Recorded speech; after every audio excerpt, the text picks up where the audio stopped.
تو خان صاحب نے غلیظ ترین زبان استعمال کی، جس پر ان کا دعویٰ یہ ہے کہ وہ باقاعدہ چیخے، چلائے سٹنگ پرائم منسٹر کے سامنے، اور انہوں نے کہا کہ یہ بڑا ڈرپوک ہے۔ فوراً چپ ہو گیا جب کہا گیا کہ خان صاحب تو چلا گئے ہوں گے، کہ ایک افسر ان کے سامنے، انہوں نے کہا نا، جب میں چیخا تو یہ چپ ہو گیا۔ اور پھر میں نے باہر نکل کے تو جو گالیاں دی ہیں، تو میرے ہاتھ جوڑتا تھا اعظم پرنسپل سیکریٹری کہ تم ایک سٹنگ پرائم منسٹر کو گالیاں دے رہے ہو۔ کہنے لگے سیکنڈ ٹائم پھر بلایا، میں عمرے پہ جانے والا تھا، پھر مجھ سے کچھ فرمائشیں کی، میں پھر چیخا۔ ببانگ دوہل کہہ رہا ہے وہ آدمی، اللہ ہی جانے کون بشر ہے، مگر جو ہیکر نے کہا اور پھر کنفرمیشن ہوئی، اچھا پھر ہیکر ہو تو بہت باتیں کر رہا ہے، اور ہر بات کی آلموسٹ اب وہ آ رہی ہے، تصدیق بھی آ رہی ہے مسلسل۔ خان صاحب بھی مان رہے ہیں کہ ہاں یہ ہوا تھا کہ سائفر کے ایشو پہ، پھر پرائم منسٹر کی جو گفتگو مریم سے تھی انہوں نے مان لیا، تو اس کا مطلب ہے کوئی بات غلط نہیں ہے کہ جب یہ دو باتیں مان چکے ہیں تو تیسری بھی درست ہوگی۔ ہیکر کہتا ہے کہ بشرا بی بی کو تھپڑ مار کے نکالا تھا خان صاحب نے اپنے گھر سے جب وہ لاہور گئی تھیں، اور پھر ترلے ڈال کے، اگر آپ لوگوں کو یاد ہو 2 ماہ 2.5 ماہ ہوئے ہیں، سب سے پہلے یہاں بتایا تھا کہ علیحدگی ہو گئی ہے، کیونکہ مجھے ان کے ایک براہ راست سہولت کار نے امریکہ میں بتایا تھا کہ میں نے صرف اس سے اتنا جملہ کہا تھا کہ مجھے لگتا ہے پرائم منسٹری ختم ہو گئی، اب پنکی بیوی سے بھی علیحدگی ہو جائے گی، تو ان کا لو ہو جائے گی، کیا مطلب ہو گئی؟ اور میں دیکھتا رہ گیا تھا، پھر انہوں نے ڈیٹیل بتائی، تو میں نے کہا پبلک میں کیوں نہیں مانتے؟ کہنے لگے آہستہ آہستہ گریجولی، اتنا بڑا لیڈر ہے، ٹائم لگے گا، تیسری طلاق ہے، یہ ہونے والی ہے۔ تو کہتے ہیں کہ مجبوری کے تحت اسد عمر نے، اسد قیصر نے اور شاہ محمود قریشی نے ہاتھ جوڑ کے گھر میں رکھوایا ہوا ہے کہ حضور یہ گلے پڑ جائے گی فلم، اور وہ دوبارہ سے پنجاب کو مینیج کر رہی ہیں خاتون مکمل طور پہ۔ تو ہم، اور پھر کہ حریم شاہ کو مارنے کی تیاریاں ہو چکی تھیں، کیونکہ اس کے پاس بھی راز تھے، تو اسے بھگوانے والے بھی اور ہیں، کہا جاتا ہے کہ اسے بر وقت نکالا گیا، جیسے قندیل بلوچ بیچاری تو ماری گئی تھی، اور عامر لیاقت کہ اس کی خاتون سے بھی خان صاحب کے تعلقات، معاذ اللہ، واللہ عالم بالصواب۔ یہ تو میں صرف وہ سنا رہا ہوں جو ہیکر کہہ رہا ہے، یہ تو آنے والے وقت میں پتہ چلے گا۔ پھر جو جرنلسٹ کہتے ہیں کہ ہم نے ویڈیو دیکھی ہیں، وہ فوٹو شاپ نہیں ہے، 2 منٹ کی جو ویڈیوز ہیں، اور اس میں جو کچھ دکھایا جا رہا ہے، جس پر خوف زدہ ہیں اور ابھی سے پروپیگنڈا کر رہے ہیں شہباز گل جیسے لوگ کہ اب ویڈیو لے کر آئے گی مریم بی بی، وہ جو فوٹو شاپ کرتے ہیں اور جیسے ٹک ٹاک پہ دکھاتے ہیں گردن کاٹ کے لگا دیتے ہیں، تو ابھی سے پریپریشن کی جا رہی ہے۔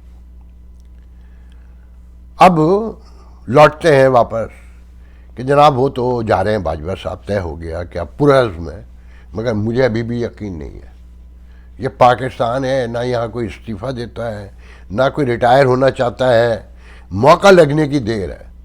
مگر ایک لمحے کو مفروضہ ہے کہ جی مان لیتے ہیں جا رہے ہوں گے، سچ کہہ رہے ہوں گے، تو کون آئے گا؟ حکومت اڑ گئی ہے کہ عاصم باجوہ آئے گا، مگر کچھ لوگ کہتے ہیں چراغ حیدر بھی ہو سکتا ہے اور نعمان بھی ہو سکتا ہے گجرانوالہ کا، مگر شمشاد ساحر شمشاد نہیں ہوگا، منگلہ یہ پنڈی کور جو ہے، 10 کور جسے کہتے ہیں، کہ وہ تو سلسلہ ہے، ایک سلسلہ ہے مریدوں کا، جنرل شجاع پاشا سے، ظہیر الاسلام اور محترم جناب فیض حمید۔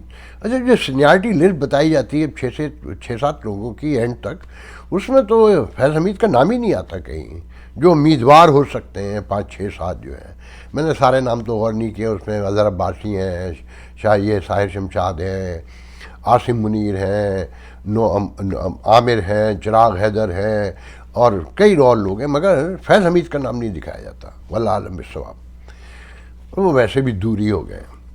ہم ایک ایک کر کے آتے ہیں کہ جناب بیچ میں کچھ خبریں آپ کو چھوٹی چھوٹی دلچسپ سناتا چلوں۔ ننگے بھوکے پاکستان میں کہ کرپشن کے خلاف خان صاحب، تبدیلی، انقلاب، میں ابھی حلف کی طرف آؤں گا، ذرا 1 منٹ ٹھہر جائیے۔ وزیر اعلیٰ پنجاب کے لیے 40 کروڑ روپے کا نیا دفتر بنایا جا رہا ہے، جس میں مہمان خانہ بھی ہوگا، ان کے پرسنل فرینڈس آ کے ٹھہریں گے، اور ان کے کچھ امپلائیز بھی رہیں گے۔ اچھا ساتھ میں یہ ذہن میں رکھیں کہ لانگ مارچ جو 12 ربیع الاول کے بعد ہوگا، جس پر خان صاحب نے ووٹ لیا ہے، پنجاب نے اعلان کیا ہے کہ 12 ربیع الاول کو کالجوں میں، یونیورسٹیوں میں، اسکولوں میں سیرت النبی پر روشنی ڈالی جائے گی، لیکچر ہوں گے۔ وہ سیرت النبی جس پہ نہ پرویز الہی عمل کرتا ہے، جس پہ نہ خان عمل کرتا ہے، کہ ہیکر نے بھی بتا دیا ہے کہ پنکی کہتی تھی کہ دیکھو تم مذہب کے بارے میں مذہب کا چورن زیادہ ڈالا کرو اپنی تقریروں میں، تم ان لوگوں کو پہچانو، یہ مذہب پہ بکتے ہیں، یہ مذہب کے مرتے ہیں، انہیں وہی بیچو۔ Excuse me. تو لانگ مارچ میں شرکت کو بڑا کرنے کے لیے اور ووٹ کو انٹیکٹ رکھنے کے لیے نواز شریف فیملی بھی تو یہی کرتی تھی کہ شام کو کچھ، دن میں یہ پیپلز پارٹی کے دشمن اس لیے تھے کہ یہ تو Peoples Party secular, liberal, modern اور خواتین کے حوالے سے، کو ایجوکیشن کے حوالے سے، انٹرنیشنل ایشوز پر، انڈیا کے ایشوز پر وہ ڈفرینٹ تھی، مگر اسے بھی کنزرویٹو بنا کے چھوڑا ان لوگوں نے۔ کہ آج حکومت کے اعلانات سنیں تو خصب کو فالو کیا جا رہا ہے، مذہب کے ٹچ ڈالے جا رہے ہیں۔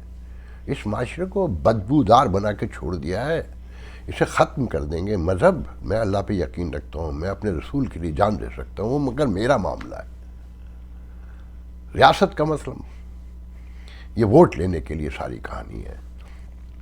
اب آتے ہیں خان صاحب کے اوتھ پر۔ جب کل خان صاحب کا اوتھ دکھا رہے تھے نا پشاور سے، کہ وہ لوگوں سے لے رہے تھے کہ لڑو گے، مرو گے، کٹو گے اور دست و گریباں ہوگے، بھاگو گے تو نہیں، اور وہ سب کہہ رہے تھے کہ ہاں لڑیں گے، مریں گے، بھاگیں گے نہیں، جہاد ہے یہ۔ تو ہائے، مجھے یاد آیا ایم کے ایم کا دور، یاد آیا کہ پنجابی کیسے کیسے تانے مارتے تھے، خاص کر پنجاب سے لوگ مارتے تھے۔ جیسے بنگال کے لوگ جب اپنے لیے لڑ رہے تھے تو ہم مغربی پاکستان والے سب ایک طرف سے بنگالیوں کا مذاق اڑاتے تھے۔ تو جب کراچی میں تب عمران خان کی طرح الطاف حسین کھیلنے نکلا دلوں سے، جذبات سے، وہ بھی ایسی اوتھ لیتا تھا، وہ بھی ایسی ڈرامے کرتا تھا، تو پنجابی مذاق اڑاتے تھے کہ یہ دیکھو پڑھے لکھے ہیں، یہ کراچی والے تہذیب و تمدن کے مالک، یہ کیا حرکتیں کر رہے ہیں۔ مجھے یاد ہے کہ میرا ایک دوست، میرا روم میٹ تھا نیو یارک میں، لانگ اگو، تو اس کے بچے کی تصویر آئی الطاف حسین گودی میں لیے میں، تو وہ سب کو ایسے دکھا رہا تھا جیسے عقیدت مند نہیں، مطلب جیسے خانہ کعبہ، کہ دیکھو میرے بیٹے کو الطاف حسین نے گودی لیا ہوا ہے۔ میں حیران پریشان۔ پھر الطاف حسین کروٹن کے پتے پہ نظر آنے لگے، اور پتہ نہیں کہاں کہاں دکھائی دیتے تھے، کچھ لوگوں کو تو سنا ہے وہ چاند میں بھی دکھتے تھے۔ اب خان صاحب بالکل ویسی ہیں، ویسی اوتھ لے رہے ہیں۔ الطاف حسین نے بھی تاریخ نے ثابت کیا کہ اندر سے ہٹلر ہی تھے۔ انہوں نے تو ہاتھ اٹھا کے دکھا کے تو ہیش ٹیگ ہی بن گیا کہ ہٹلر ہی نکلے۔ اچھا میں یہ بتا دوں، پیشن گوئی کر دوں کہ جس طرح حکومت نے 245 آرٹیکل کے تحت فوج کو اسلام آباد بلایا ہے، یہ فوج پہلے پنجاب میں کئی بار انکار کر چکی ہے کہ جی ہمیں ان معاملوں میں نہ الجھائیں، مگر اس بار وہ آ رہی ہے۔ بہت عجیب سی فیلنگ ہے میری، اللہ ہی رحم کرے کہ اگر کچھ لوگ جو اوتھ لیے ہیں، جس طرح جہاد کے نعرے لگے ہیں، مجھے ایسا لگ رہا تھا کہ طالبان کا جتھا دکھایا جا رہا ہے۔ اور کہاں ہو رہا تھا یہ؟ کے پی کے گورنر ہاؤس میں، میرے خیال میں وہ کے پی کے جو بینکرپٹ ہونے جا رہا ہے، جو لوگوں کی تنخواہیں اور پینشن بھی دینے کے قابل نہیں ہے۔ 10 سالہ گڈ گورننس یہ ہے، جہاں طالبان بھتہ لیتے ہیں، جہاں سوات پر آلموسٹ وہ قبضہ کر چکے ہیں، اور جہاں انتظامیہ یہ کہتی ہے کہ بھتہ دو اگر جان بچانی ہے تو، وہاں لوگ اوتھ دے رہے ہیں کہ لڑیں گے کس سے؟ اپنی فوج سے، اپنی ریاست سے، اپنے لوگوں سے، اپنی پولیس سے لڑیں گے، مریں گے، کیونکہ خان صاحب کو اقتدار دلوانا ہے، یہ ملک بینک کرپٹ کروانا ہے، اس ملک کو ختم کر دینا ہے۔ کہ وہ خان صاحب جو اپنے منہ سے مانتا ہے کہ ہمیں تو پتہ ہی نہیں تھا کہ ریاست کیا ہوتی ہے، یہ چلاتے کیسے ہیں۔ ان کے اپنے دوستوں نے آج، ایک بہت سینئر صحافی، نام نہیں لوں گا، شرم آتی ہے مجھے، بہت اچھے تعلقات، میں ان کا بہت احترام کرتا ہوں، میں سیکھتا ہوں ان سے جب کبھی بات ہوتی ہے۔ مجھے اچھی طرح یاد ہے میں نے ایک بار ان سے پوچھا کہ آپ کے خیال میں عمران حکومت چلا لیں گے؟ تو کہنے لگا عمران کو کیا پتہ ہے حکومت کیا چیز ہوتی ہے، یہ تو نواز شریف کا توڑ ہے بس، دیٹس آل، حکومت تو وہ چلا رہے ہیں جن کی ہے، اور وہ آج بھی عمران خان کی سپورٹ میں ہے۔ اور اس کے لیے دلائل لے کر آتے ہیں. درجنوں ایسے لوگ ہیں جو عمران خان کے ساتھ ہیں جنہوں نے کم از کم مجھ سے گفتگو میں کہا کہ اسے کیا پتا حکومت کیا ہوتی ہے, وہ کیا جانے زندگی کیا ہوتی ہے, کہ ساری عمر BBI کی طور پہ زندہ رہا. جھوٹم جھوٹ جیسے کہتے ہیں نا, مذہب بیچ رہا ہے, جھوٹ بیچ رہا ہے, جانے کیا کیا بیچ رہا ہے وہ آدمی. بہرحال وہ تو آپ نے سن لیا ہوگا کہ آزاد کشمیر میں احتجاج ہو رہا ہے کہ ایک اپوزیشن کے ممبر نے نون کے یہ کہہ دیا تھا کہ یہ جو وزیر اعظم ہے یہ تو دولت دے کر آیا ہے عمران خان کو. اچھا یہ بات کسے نہیں پتا, کس کو نہیں پتا؟ اگر کسی کو نہیں پتا تو جائے سلطان بیرسٹر سلطان محمود سے کہیں کہ اپنے سینے پہ ہاتھ رکھے, قرآن اٹھائے اور یہ کہے کہ یہ تمہیں کاٹ کر, تمہاری گردن کاٹ کے جو تم نے جو کھڑی کی تھی PTI آزاد کشمیر میں پیپلز پارٹی کو دھوکہ دے کر, اسے وزیر اعظم کیسے بنایا یا اس سے پہلے والے کو کیسے بنایا تھا, کہ وہ نیازی تھا اور اس کے لیے پہلے بات ہو چکی تھی اور اربوں روپے کا کھیل تھا, جس میں ایک ISI کا کمانڈر بھی پہلے پکڑا جا چکا تھا جسے موو کیا گیا تھا کہ وہ بھی مال پکڑے ہوئے تھا اس سے, اور یہ مال لٹانے کے لیے اس کے پاس کہاں سے اتنی دولت آئی, آئی ہیو نو آئیڈیا. تو جناب وہاں پر اس لیے ہنگامہ ہے, وہاں احتجاج ہو رہا ہے کہ خاصا کوئی یہ برداشت نہیں کہ کوئی ان سے یہ کہے. تو جناب یہ اوت کیا رنگ لائے گا, یہ نئی MKM قوم کو مبارک ہو کہ پنجابیوں نے بھی اب MKM بنا لی اور لڑنے مرنے کے لیے جہاد کے لیے تیار ہے, اور ایک ایک کر کے سر اتارے گا. یہ جیسے الطاف حسین نے لوگوں کے اپنے لوگوں کے سر اتروائے, مجھے نہیں پتا کہ باقی کیا ہوا, مگر یہ مجھے پتا ہے بہت سے لوگوں کے الطاف حسین نے ہی سر اتروائے. کوئی مانے نہ مانے, مگر جو سچ ہے, جو اب اندر سے خبریں آتی ہیں, پہلے بھی لوگوں کو پتا تھا. خیر, وہ سب سے دلچسپ بات آپ کو ایک بیچ میں بتاتا چلوں. فواد چودھری کل پوچھ رہے تھے کہ عدالت نے سننے سے انکار کر دیا, کہہ دیا کہ ایوان فیلڈ اپارٹمنٹس مریم کا ثابت نہیں ہو سکے, نواز شریف پہ بھی نہیں ثابت ہو رہے, تو یہ آخر ہے کس کے؟ کمال ہے فواد چودھری صاحب, آپ تو ویسٹرن ورلڈ سے, انگلینڈ سے, امریکہ سے واقف ہیں. آپ کو نہیں پتا بے روزگار لوگوں کو ویلفیئر ڈپارٹمنٹ وہاں کا لو انکم والوں کو لو رینٹ کے اوپر یا مفت میں بھی اگر بالکل معذور ہوں تو اپارٹمنٹس دیتے ہیں رکھ کے بھئی وہ شیلٹر کے طور پہ رہ سکیں.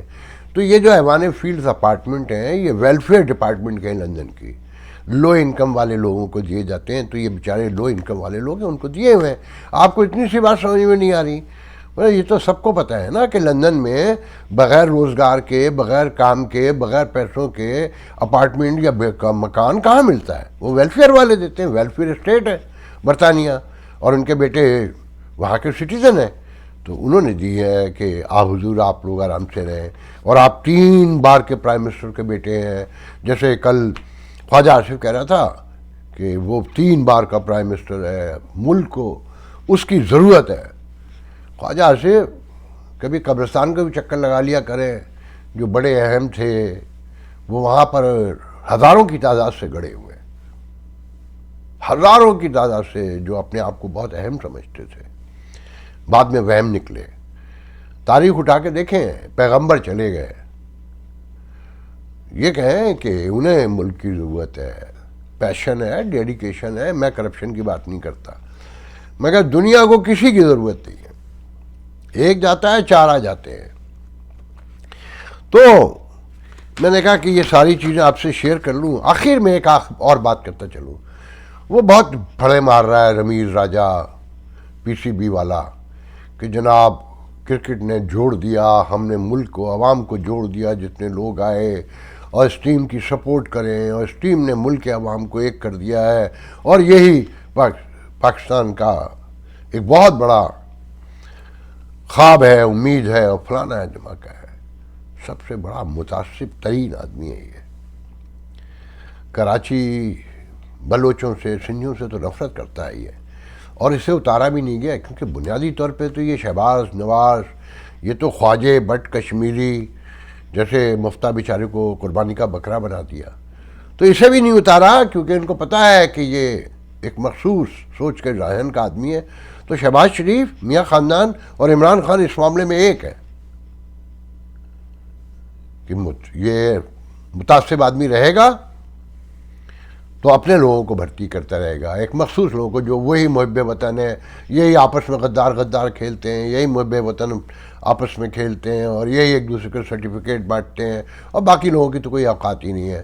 لوگوں کا خیال یہ ہے کہ اب فوج جو ہے نا، جو باجوہ صاحب نے کہا ہے کہ اب فوج کا کوئی سیاسی کردار نہیں ہے، واشنگٹن ڈی سی میں جو خطاب کیا ہے، تو لوگوں کی بھول ہے یہ۔ جائیں بلوچستان میں ابھی بھی جا کے پوچھیں، کراچی والوں سے جائیں پوچھیں، کراچی کی لیڈرشپ سے جا کے پوچھیں، اکیلے میں تنہائی میں سینے پہ ہاتھ رکھوا کے پوچھیں کہ کیا فوج کا کردار ختم ہو گیا ہے؟ یہ کردار وہاں ختم ہوا ہے جہاں خان صاحب کھڑے ہوئے ہیں، کہ خان صاحب کے ساتھ لوگ ہیں، پاگلوں کا، جنونیوں کا ایک جتھا ہے۔ آپ کا لیڈر جلدی ننگا ہو گیا تھا، اوپن ہو گیا تھا۔ بلوچستان میں اتنی بڑی آبادی بھی نہیں ہے، لیڈرشپ بھی نہیں، مکس آبادی ہے۔ تو خیر آج کے لیے اتنا بہت ہے، انشاءاللہ کل آپ سے گفتگو ہوگی۔ اللہ حافظ۔